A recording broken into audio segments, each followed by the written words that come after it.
И јас имам едно прашање и една забелешка до вас во однос на секако образованието, бидејќи за тоа обрнавте повеќе внимание.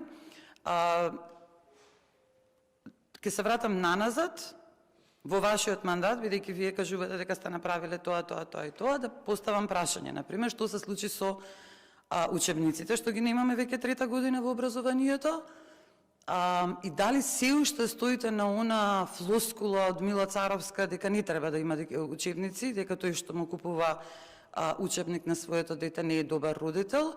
И зошто го поставам ова прашање и зошто ве се јавив на реплика, бидејќи утринава прочитав дека Шведска, значи онаја Шведска на која што се повикувавме постојано за дигитализацијата се, па Шведска на последните мерења државни востановиле дека нивните деца имаат многу големи потешкоти со читање и дека тоа се должи според нивните истражувања на дигиталните учебници, на таблетите и на компјутерите.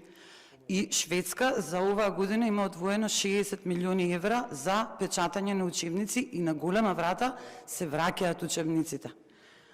Се истрчавме во 2021 со инклузивното образование на Мила Царовска и со незината реформа. Знаете дека на јавната дебата на 5 февруари цела академска јавност рече не и беше против тоа, именно од овие причини, дека дигитализацијата, особено кај мали деца, е многу опасна и еве, после 3 години, резултатите се тие што се, гледаме PISA тестирањата какви резултати дадоа, нема учебници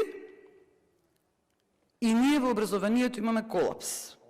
Јас само тоа сакав да го истакнам, да го потенцирам и да ви кажам дека најголемиот пример на кој што Мила Царовска се повикуваше, а сите вие ја браневте многу така жестоко, падна во вода. Се падна во вода. Цел свет ги враќа учебниците, особено во првите оделенија на почетокот. Тоа е. Ви благодарам.